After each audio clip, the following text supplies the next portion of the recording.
ఆంధ్రప్రదేశ్ ఎన్నికలను ఉద్దేశించి ప్రముఖ నటుడు నరేష్ సంచలనమైనటువంటి ట్వీట్ చేశారు.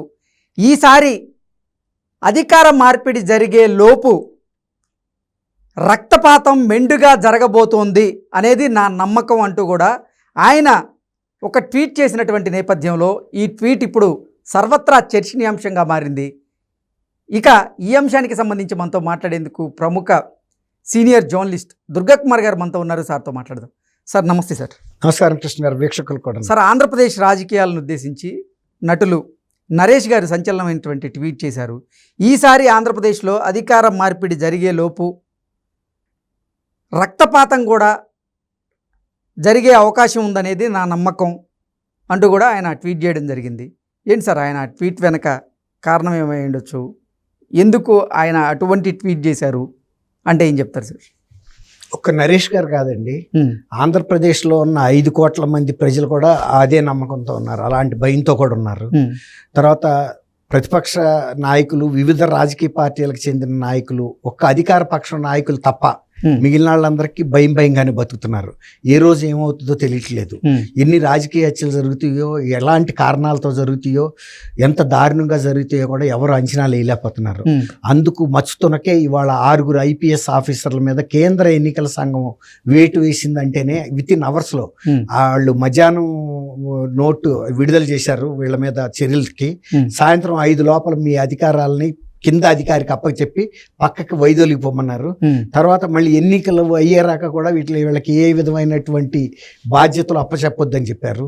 తర్వాత వీళ్ళు గత కొద్ది రోజులుగా అంటే ప్రధానమంత్రి ప్రజాగళం ఆ సమయంలో జరిగినటువంటి వైఫల్యాలు, రాజకీయ హత్యలు దారుణంగా జరగడంతో వెంటనే వీళ్ళ మీద విచారణ జరిపి నివేదిక పంపమని రాష్ట్ర ఎన్నికల అధికారికి ఆదేశించారు.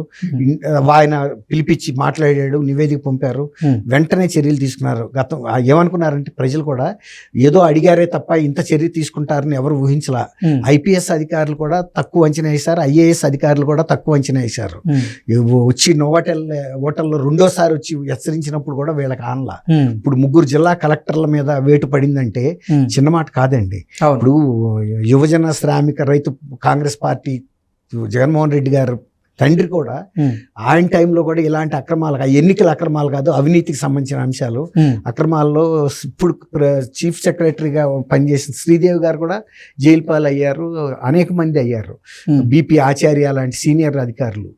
అప్పుడు కూడా ఆమెకి మళ్ళీ రెండోసారి కూడా ఇక్కడ వచ్చి మళ్ళీ అవే పనులు చేసిన మళ్ళీ రేపు ఈ ప్రభుత్వం పడిపోయిన తర్వాత కూడా రేపు ఏమన్నా చర్యలు తీసుకుంటే మళ్ళీ శ్రీలక్ష్మి గారికి అలాంటి ప్రమాదం.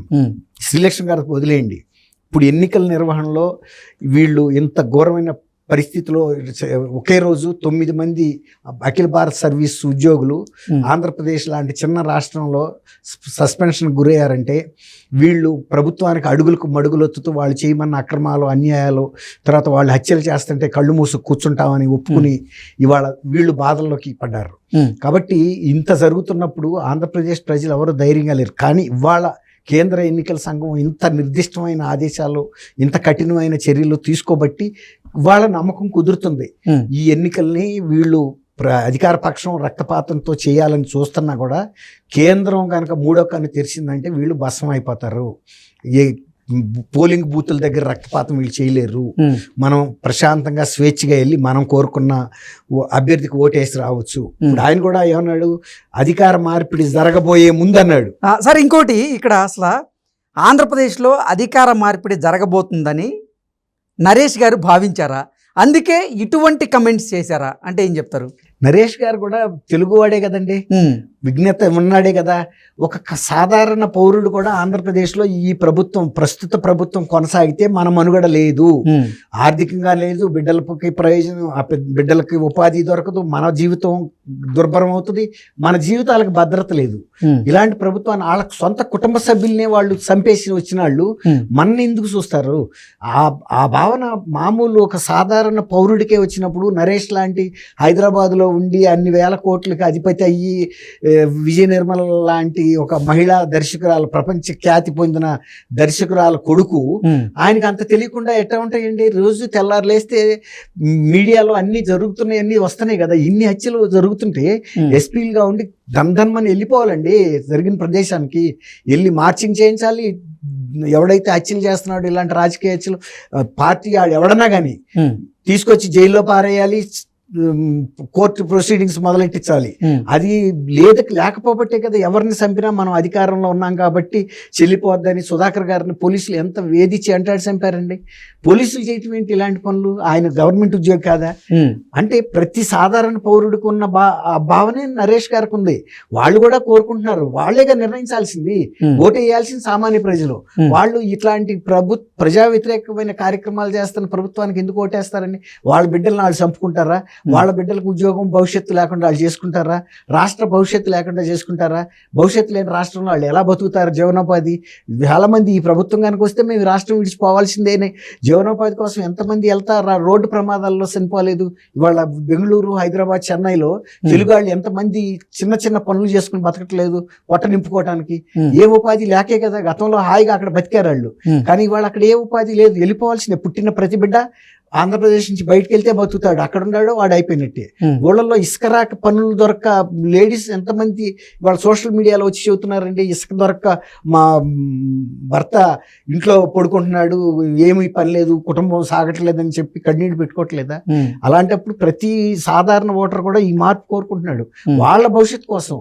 ఇప్పుడు ఎవడో భవిష్యత్తు కోసం వాళ్ళు ఈయన పెట్టరు కదండి జగన్మోహన్ రెడ్డిని. ఇప్పుడు ఒకసారి అడిగారు, ఇచ్చారు, తప్పు పడ్డారని తెలుసుకున్నారు. కుటుంబ సభ్యులు కూడా చెబుతున్నారు, గతంలో ఇతను ఇట్లా ప్రవర్తించలేదు, ఒక అపరిచిత వ్యక్తి ఈయనలో ఉన్నాడని మాకు తెలియకే మేము కూడా మిమ్మల్ని వచ్చి అర్థించి ఎన్నుకోమని చెప్పామని. వాళ్ళ విజయం గారు చెప్పింది హైదరాబాద్ లో విలేకరులు అడిగితే ఎందుకు అయ్యా జగన్ పాలన గురించి ఇక్కడ ఉంది అంటే అది ఒక ఏదో ప్రభుత్వం అనే కదా. ఇప్పుడు ఇవాళ కూడా మొన్న ఆయన కోరిక మేరకు వచ్చి అక్కడ ఊరికే కనపడి వెళ్ళిపోతాను తప్ప నేను ఎన్నికల ప్రచారంలో పాల్గొన్నాను కూడా చెప్పిందని కూడా బయటకు వచ్చింది. కేవలం అక్కడికి వచ్చి అది సార్లు నాకు అది కనిపిస్తే నేను జనమందరికి ఆ ఫోటోలు వీడియోలు చూపించుకుని నేను మా అమ్మ నా తరపున ఉంది, నన్ను ఆశీర్వదించిందని చెప్పుకుంటా అని. ఆయనకి పరపతి లేదని ఆయనకి తెలుసు. తల్లి పరపతిని ఇంకోసారన్నా ఉపయోగిద్దాం, అట్లాగే చిన్న శవాన్ని మళ్ళీ రెండోసారి సానుభూతి కోసం ఉపయోగిద్దాం. అందుకే మొన్న వెళ్ళింది ఆయన శవం యొక్క సమాధిని తవ్వటానికే కదా. ఆ బోకిలు పెట్టుకుని తిరుగుతున్నాడు, మా చిన్నాన్న ఎముకలన్నీ అందరికి చూపిస్తున్నాడు, మళ్ళీ నన్ను ఎన్నుకోండి అని. ఓ పక్కనేమో చెల్లి నా తండ్రిని చంపినాళ్లే వీళ్ళని ఎన్నుకోవద్దని ఆమె మొత్తుకుంటుంది. ఈయనేమో చేసిన పని చేయటం లేదు, మా చిన్నాన్నని చంపేశారు, అది ఆయన బాధ. తర్వాత నా చెల్లెళ్ళని నాకు కాకుండా చేశారు, మా కుటుంబాన్ని చీల్చారు. కుటుంబాన్ని చీల్చింది నువ్వేనని షర్మిల చెబుతుంది. కావాలంటే మా అమ్మే సాక్ష్యం అంది, విజయమ్మ గారు కూడా నోరు తెరిచి చెప్పలా ఇతను కాదు అని. అంటే అవుననే కదా.